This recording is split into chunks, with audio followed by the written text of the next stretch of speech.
விஜயை எந்த நாட்டிற்கு முதலமைச்சராக்கப் போகிறார் செங்கோட்டையன் என்று முன்னாள் அமைச்சர் செல்லூர் ராஜு கேள்வி எழுப்பியிருக்கிறார். இது தொடர்பாக அவர் அளித்த பேட்டியை தற்போது பார்க்கலாம். அதாங்க, நான் அவரை செல்லாத நோட்டுன்னு செல்லாத காசுன்னு சொல்லிட்டேன். நான் ஏற்கனவே செல்லாத நோட்டு அவருன்னு சொல்லிட்டேன். எங்கே போயிச்சலான்னு சொல்கிறேன். செல்லாத நோட்டு 1000 பேச என்ன செய்ய, அது ஒன்றும் ஆக போகிறது. அதை பற்றிலாம் விடுங்க, அது கதையை. அதை போயிட்டு பேசிட்டு சார், அவரை விஜயை முதல்வர் ஆக்காமல் அவர் ஓய மாட்டேன் அப்படின்னு வேற சூளுரை. எந்த நாட்டுக்கு முதலமைச்சர் ஆக்க போகிறார்? கல்லூரிக்கு முதல்வர் ஆக்கணும், இல்லைன்னா ஏதாச்சும் முதல்வர். சும்மாங்க கிழவன் என்ன பேசுனாலும் சரி.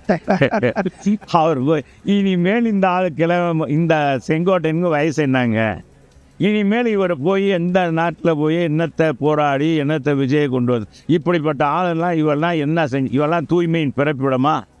இவர் என்ன தூய்மையானவரா? ஏங்க, இதெல்லாம் நான் எங்கிட்ட இருந்தவர். நாங்கள் அவரவே நாங்கள் பல்ல குத்தி மூந்து பார்க்கணும்னு நினைக்கல. ஏன்னா அவர் செங்கோட்டையன் ஒரு காலத்தில் எங்கள் காலத்தில் இங்கே இருந்தவர். அவரை பற்றி நாங்கள் பேசுவது இப்போ எங்களை பேசுவது. ஆனால் அந்த அவருக்கு தெரிய மாட்டேன்றது பாருங்க.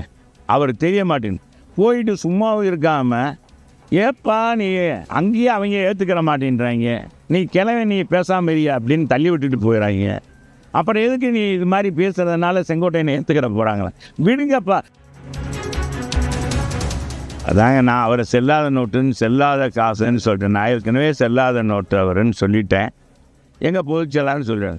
செல்லாத நோட்டு 1000 பேச என்ன செய்ய, அது ஒன்றும் ஆக போகிறது. அதை பற்றிலாம் விடுங்க, அது கதையை. அதை போயிட்டு பேசிட்டு சார், அவரை விஜயை முதல்வர் ஆக்காமல் அவர் ஓய மாட்டேன் அப்படின்னு வேற சூளுரை. எந்த நாட்டுக்கு முதலமைச்சர் ஆக்க போகிறார்? கல்லூரிக்கு முதல்வர் ஆக்கணும்,